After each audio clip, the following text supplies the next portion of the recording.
listening to the No Labels, No Limits podcast with best-selling author Sarah Box, where you get the inside scoop on the steps action takers and decision makers take to align their purpose to their principles and achieve their goals in business and life. We focus on the mantra, no labels, no limits, no excuses. Each week, you'll hear from remarkable guests who have overcome challenges and obstacles to succeed in the face of adversity. By listening to their stories, you'll get practical tips, tools, and resources you can implement today to bust through your own internalized prisons of worry and doubt.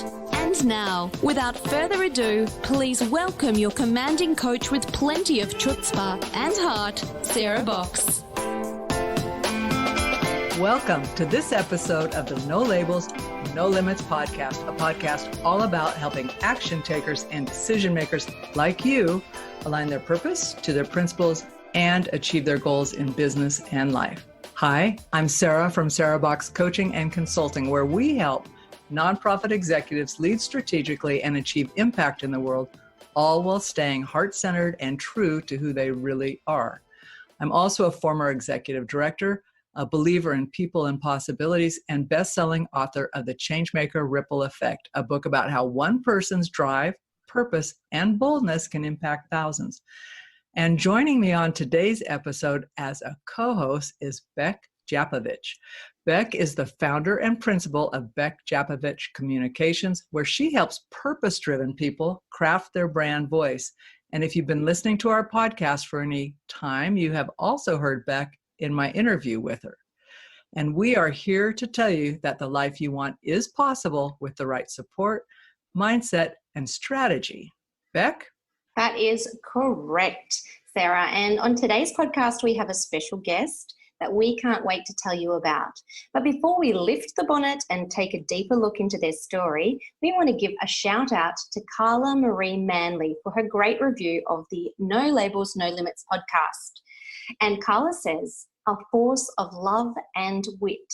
Sarah Box brings a true breath of fresh air to the world of podcasting. With an authentic, non-judgmental style, there are truly no limits or labels. Her interviews are a fabulous blend of witty intelligence and compassion. Fabulous. Thanks so much for that, Carla. And thanks, Beck, for getting us started. Okay, let's get to the meat of today's podcast. We are going to be joined by Sam Winch. Okay, let me say that again. Sam Winch. Does that automatically make you think of sandwich? Sandwich puns? Bad puns? Keep listening, because Sam says she makes them herself. Sam helps busy business owners turn their content into courses, though. She has more than 10 years of experience building courses, and she's mastered the art of making the process as straightforward and painless as possible. And building courses and content to suit a diverse set of environments and audience is the jam in her sandwich. See, that's her pun, not mine. That's clever. I know I'm not that clever. I hate to admit it, but Sam's worked with clients ranging from the Australian Defence Force, emergency services, government departments, and the Surf Life-Saving Foundations. And she's including an entire mix of other types of solopreneurs and businesses in between all of that. When she's not busy creating courses or making terrible sandwich puns about her name, Sam has her hands full wrangling 4 kids, which includes a heavy bout of Xbox and computer games, along with managing their schoolwork remotely right now. So in this episode, you're going to learn from Sam how her career in retail set her on the path to what she loves and excels at doing today for herself and her clients, how Sam has recovered not once, but several times from putting all her eggs in one basket, and now how she helps people take all that stuff out of their heads and turn it into a course. So now let's welcome our guest, Sam Winch. Hi, Sam. Hi, Sarah. Hi, Beck. Thanks for having me. Woohoo! Good to have you here. It is. And before we dive in, Sam, and we didn't tell you we're going to ask you this, but we ask everybody this. Is there a non-negotiable or a ritual that you do every day that kind of keeps you focused and heading in your big vision towards your big goal? I would love to say it was something productive like journaling or meditation, but I'll be honest, it's coffee. Like my morning coffee is my moment of just pure bliss. I find a quiet moment somewhere. Quiet in my house is unusual. And, that first sip is just glorious. So, yes, I'd love to say it was something far healthier than that, but it's coffee. Coffee is my morning moment. I think we're going to... Yeah, I think we're going to find a lot of people listening, nodding their heads going, I agree wholeheartedly. And don't you just love that smell when it's ready? Your guy going, that's even better. So I'm a caffeine sister with you, Sam. Well, let's just start right in. Can you tell us a little bit how your stint in retail helped kind of move you in the direction that you're working today? What did you learn, and what did you learn about yourself? Yeah, so I worked what we call big box retail here. You think the Targets, Walmarts, that sort of big retailer. And I started real young. I was in management by the time I was 18. And when I was fed up of it, I was 24, working sort of 60 hours a week, rotating shifts with 2 children under the age of 2. And I'd had enough. Like, I really had enough. So I was ready to leave. And as I was leaving, I was kind of assessing my skills and working out where to go next. And what I realized is that my period of time in management really wasn't about retail, but it was all about leading a team. And anyone who's in management know that the moment you're leading a team, you're doing a lot of training and teaching, whether you want to or not, whether you like it or not. It's just part of your role. You're inducting new members, you're teaching new skills. All of these things are just part of that process of developing team members. So it was really nothing to do with sales and retail, but by the time I left, I realized I had like 6-7 years of training experience behind me. Wow, that's great. Was that just about your skills, or did you find that was something when you thought about training that you thought, I could dig doing training all the time? I think it was part to do with the skills and part to do with the fact I've realized that's where I was naturally spending my time in my role. And I felt that if I was naturally drawn towards it, well, that must be a good sign, right? I wasn't avoiding that bit of the job, but instead I was leaning into it. And the leaning in felt like a really good sign. Mm-hmm. Which is an important piece of any people who are working, finding the pieces that do come naturally to them. And we're constantly told we need to work on our weaknesses and get our weaknesses up to scratch, which, has its place. But what about, really celebrating our strengths and finding that there's a way that doing work can be easy and enjoyable if it's something that comes naturally to you and you can monetize and help people from that platform. That's cool. For sure. And I think, I'm all for easy. And I talk to all of my course clients about this too. Like, if there is a path of least resistance, let's try there first. Like, why make anything harder than it needs to be? So I try and apply that same logic to my own career development and business development. Is let's go path of least resistance, at least to start with. And from there, we can make good judgments. And there is research that talks about you can work. So I'm going to be real simple with my math. Say you've got 100 points available and you've got 40 or 50 that are in their not so great strength areas. You're not terrible. You're not burying yourself because of it, but they're fatiguing to you. You can do them well. In fact, people like you doing them because you don't mess up. But boy, at the end of the day, they suck the life out of you. And then you do that thing, and I'm going to use you as an example. You're training or you're onboarding people and you're thinking, I'm not that tired. I kind of feel natural in this role. It's really a better energy use to build that and make that uber strong than it is to try and bring up a weakness and go, okay, I'm really good at accounting now. And you're thinking, who cares? Right? Because those things, once you know that, you can help. You may need to know how to do it so you can run, especially if you're solopreneur in the beginning. But once you can have help, then you know how to get or ask for that help. Which brings me to a question for you, Sam. You talk about learning from putting all your eggs into one basket, and you learned a specific lesson a few times about that. So sometimes those are hard lessons to learn. Tell us more about those, what you learned and from what event. I think it must have been a hard lesson to learn because I've learned it 3 or 4 times now, and I'm really hoping the last one stuck because I don't want to do it again.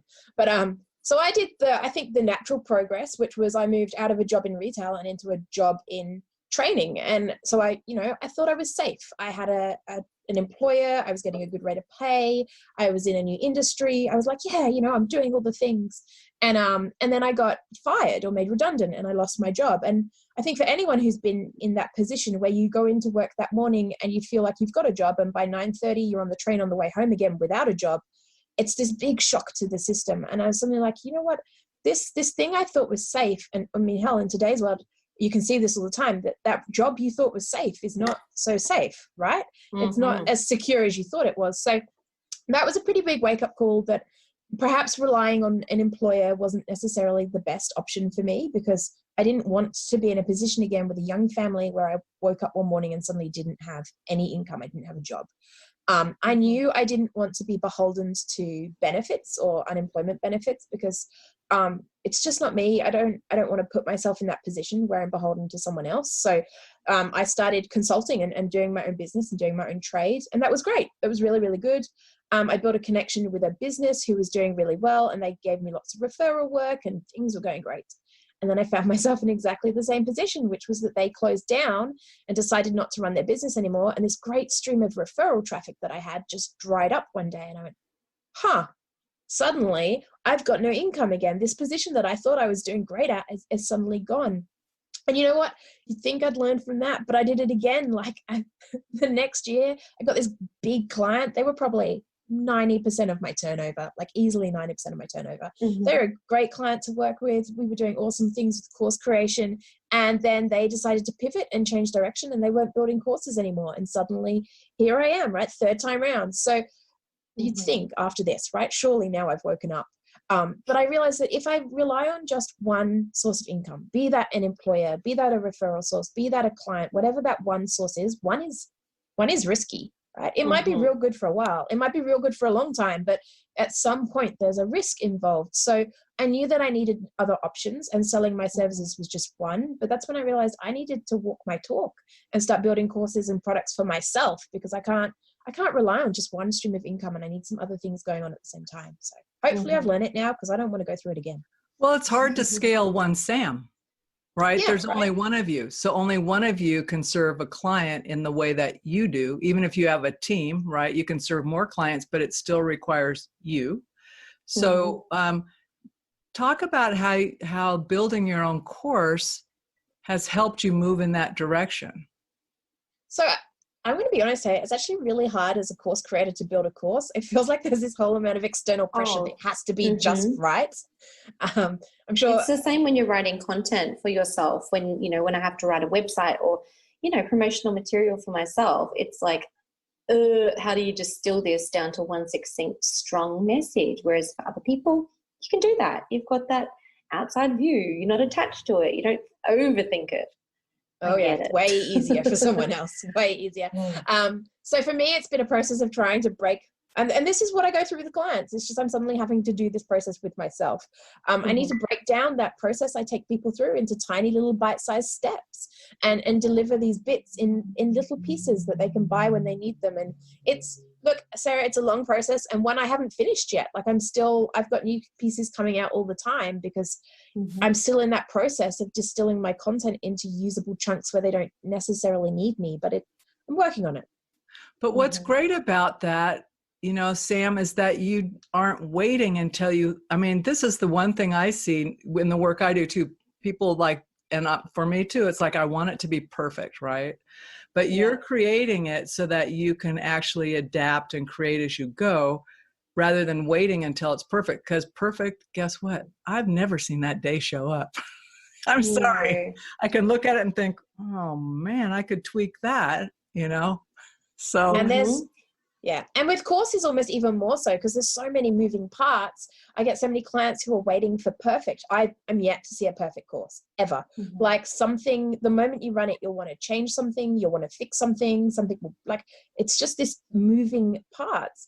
And there is no perfect. Luckily, that's one thing I have learned along the way. There is definitely no perfect when it comes to anything in the business world, I think, but especially course creation. Just doesn't exist. Yeah.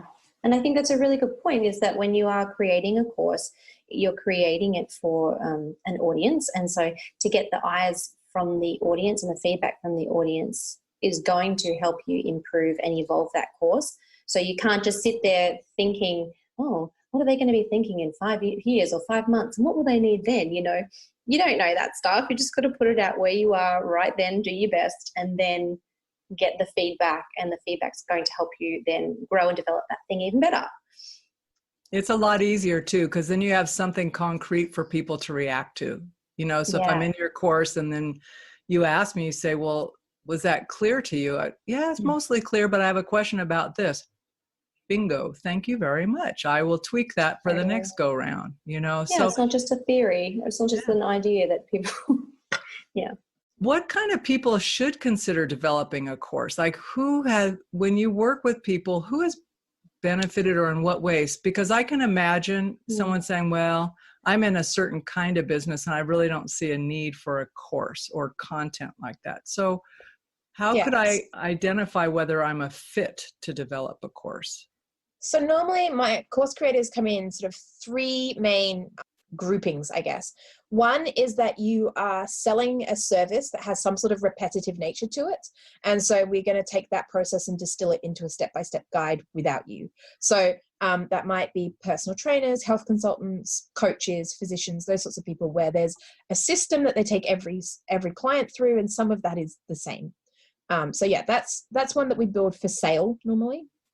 Part 2 is for service providers who end up telling their clients the same thing again and again, but don't necessarily want to sell it separately. We can build support materials. So that might be an accountant who finds they're answering the same questions again and again and again. We can build a course that's more like an FAQ, for example, where they have a membership platform where clients can go and search the answers for their questions rather than having to send 20 emails. So that kind of course is a really good support mechanism for your existing services. And the third people who I do a lot of work with are people who've got a team, and we build induction programs. So rather than you onboarding new clients or new team members all the time, we take that onboarding process and turn that into some kind of course. But long story short, if you've got a thing that you are doing day in, day out, again and again and again, and there's that repetition involved, you've probably got the basis for creating some sort of content to support that repetition. That's a really good point. And to add to that, Sam, as you were talking, I was thinking, well, you know, I did this course creation for a lead generation email course. And that's a really great way to get a course into your business too, as a form of a lead generation. So you are going to be inviting the people who are pain aware. So people who know that they've got a problem, but they don't really know how to fix it yet. You can set up a lead generation of, like, you know, how to distill my idea into a course, and then make that a mini course that you're selling or offering them for free as a way. So if anybody likes baked goods, that's a little pull apart right here. Just have this little pull apart piece and you'll come back. Oh, so I like that analogy. That's cute. Hey, I'm sorry. The minute I said Sam's name, I started thinking, we're in 2 different continents recording this, folks. So Beck's down in Australia, so she's a whole day ahead of me. So Sam, but it's almost dinner time here, and I'm thinking, dinner. Ooh, pull apart. Pull aparts. Sorry for the digression. We have pull aparts here, and we have Vegemite and cheese pull aparts. So that's, you know, some visual for Australian listeners too. There you go. Ooh. There's Sam going, what? We've just gone left on this whole thing. So I want to come back to the course creation. So I'm going to assume someone's listening. They're saying, okay, I'm intrigued. You've talked about kind of the why of creating a course and some of the benefits from it. Actually, what's involved in it? Are there some typical steps or thought processes that we go through? Yeah, there is. So the first thing normally is you've got to try and work out what you're actually trying to do. Like, the word course means so many different things to different people. So, I mean, like Beck says, is it a small freebie, like a taste tester, where you're just going to get them hooked on the taste of the yummy pull apart and then get them in for more? Are you building a really meaty, substantial sandwich? Like, is it dinner, right? Is it going to replace one of your main services here? Or are you building something that's like super high end, like, I don't know, caviar style? Like, yeah. What are you trying to do? Because if you don't know what you're trying to do before you start, and I see clients do this a lot, right? They just jump in, they're like, I'm going to build a course. And they start recording videos and making PDFs, and suddenly they're just lost. It's because they haven't actually worked out what they're making yet. Like, what are you making? We need some kind of plan here. So yeah, work out really clearly where you think this fits in your business and what you want. And then you can start to brainstorm your content, and then you can start to look at your tech. But it needs to happen in that order, and you need a plan or a recipe first. You can't just jump into the middle. Tired of feeling stuck and ending with the same result? Want to know how Sarah can help you with one-on-one or organisational coaching? Then book your free discovery call at sarahbox.com/contact. Now, back to the show. So when people, and I can relate to like, hey, here's all this stuff I could do, and here's all this content and stuff. So let's say I've been working with you and I know where I want to go. And then I'm assuming you're going to say, Sarah, this is what we need to do next. Now you've got to think it, because you can't mind meld with me and get that out of my head. Could you? Because if you could, that'd make it really easy.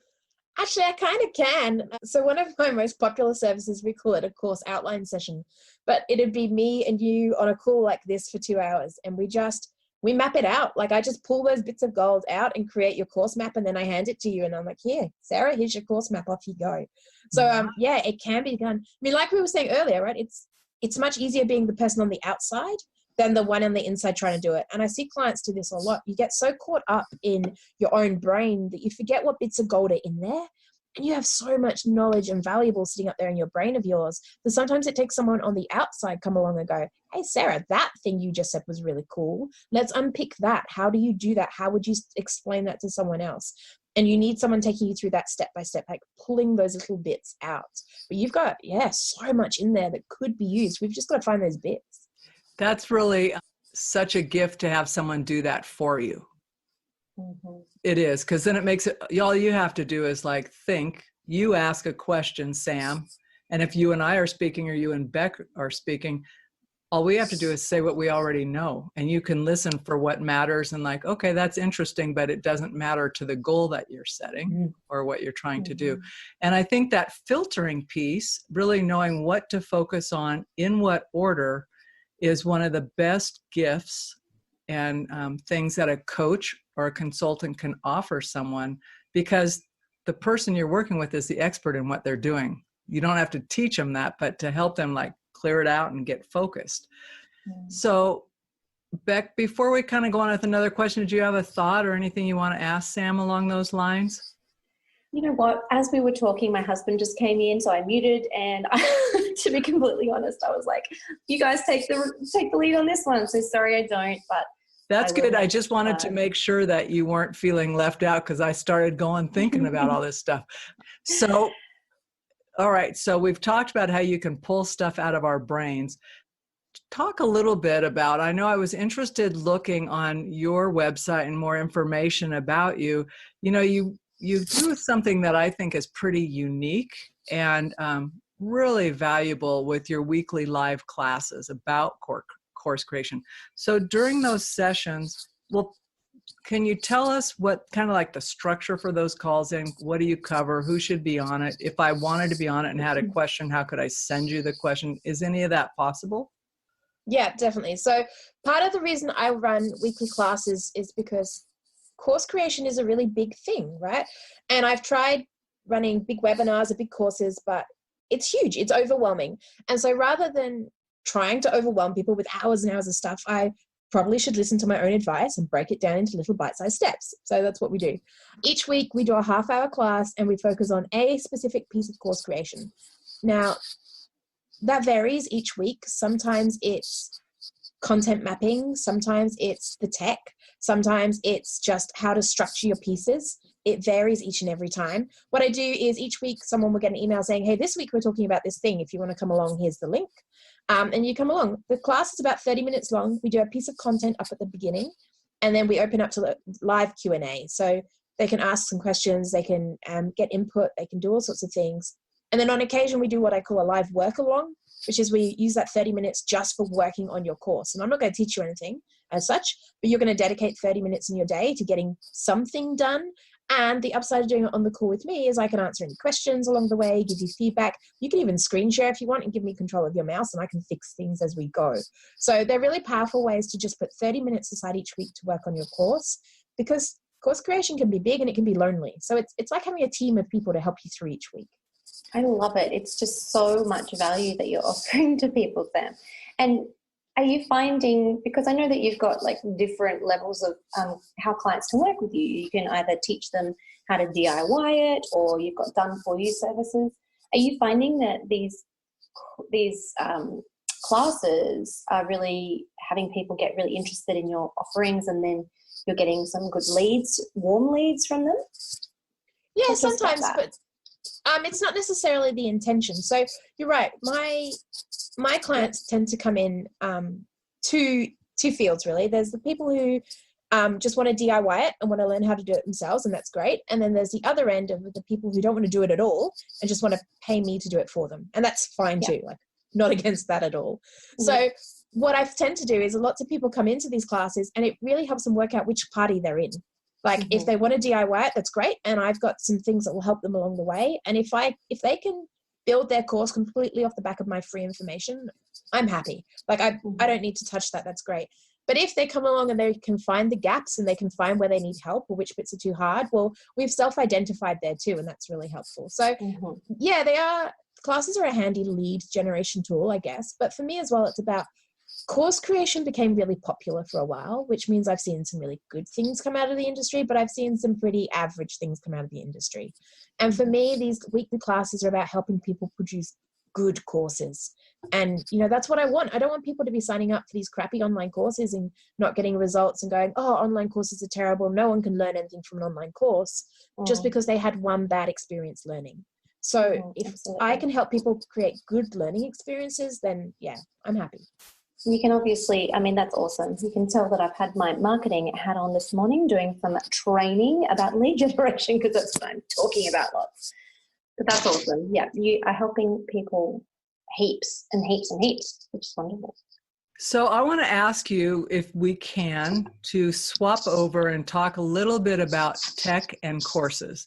Because when I read people's concerns about tech, and I noticed when you talked about the flow, tech's on the back end, right? After the mapping and the content, right? You don't even get bogged down into all the details until you've got something to be bogged down in. But I'm asking you these questions because I'm curious, because tech changes so much, right? And it's so, and plus it can be really, let's say, I think tech can be very alluring when you want to avoid the content piece. Like, okay, I've got my map. Okay, let's figure out how I'm going to put it out there, right? It can be more fun than rolling up your sleeves and doing the content. But let's just say I've followed with you and I've been getting coaching from you and I am ready to start thinking about tech. What are some of the ways, and I have a specific thought I wanted to ask you to react to or give feedback on, but when you're working with folks and you're trying to help them create a document that they can easily handle on the back end, not necessarily it'll be forward facing to their clients yet, and you're coaching them, are you working in a certain platform like Google Docs or something that you find really easy? Or do you have a preference, something you've learned over time that you say, hey, this works great? Yeah, look, we keep it real simple normally. Google Docs is handy. I've got a special mapping template that we run through Google Docs, which we can all work on live. And it just maps where we're at in the project, all the content and the things we need to create, what we need to do for that bit, videos, PDFs, which parts we're up to, what still needs work.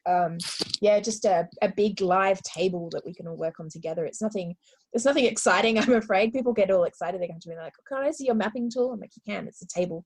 Like, it's not that. It's not that interesting, but it's functional, right? And that's when I come back to ease and path of least resistance. A lot of my clients are familiar with tables. They're fairly familiar with a Google Doc or something similar.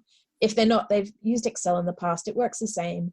So we're really working on how can we help facilitate the course creation the easiest way possible using tools that they are familiar with.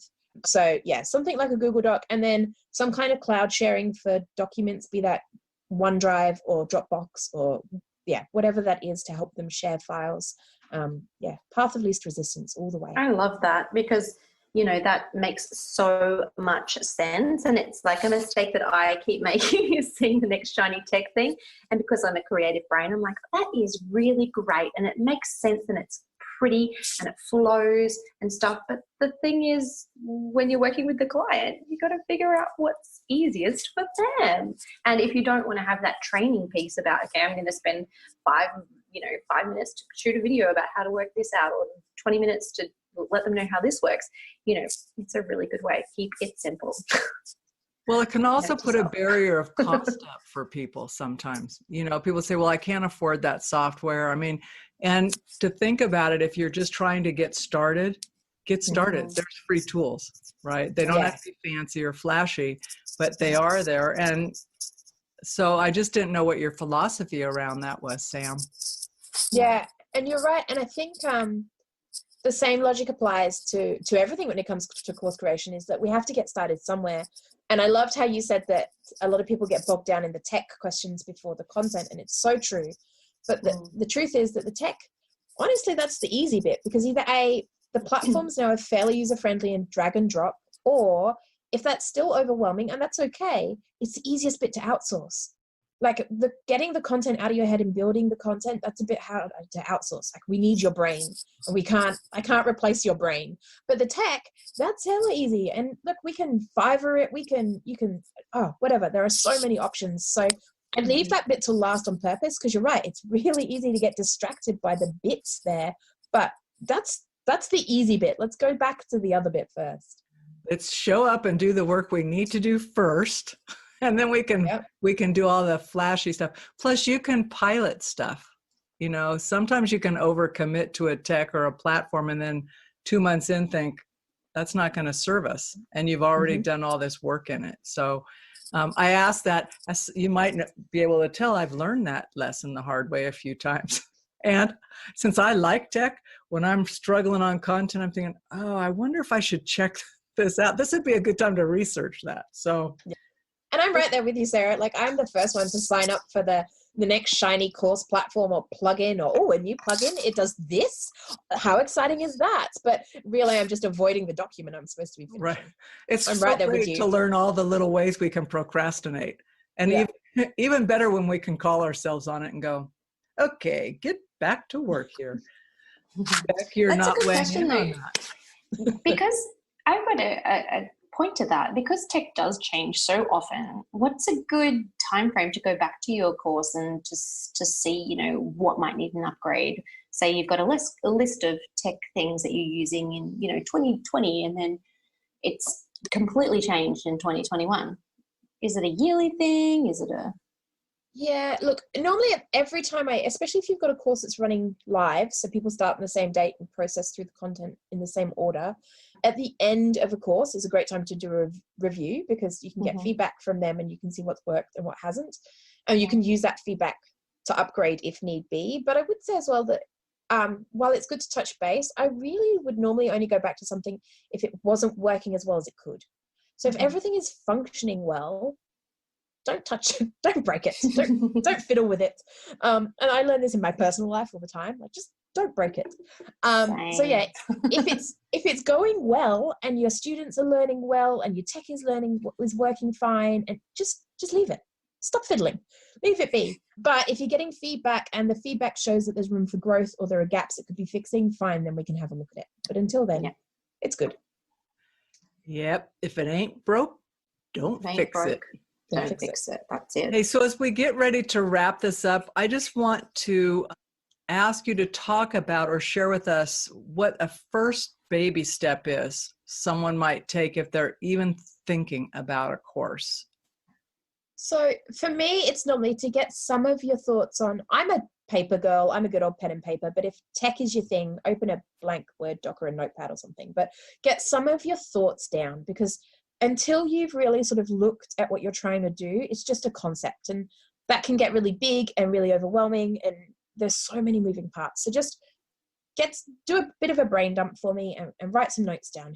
What are you trying to build, right? Who do you want to build it for? Where do you think it's going to fit in your business model? Is it a freebie? Is it a high end? Like, what are you trying to do here? And once you've got some of those thoughts on paper, then you can start to look for solutions, but you need to work out what it is that you're trying to do.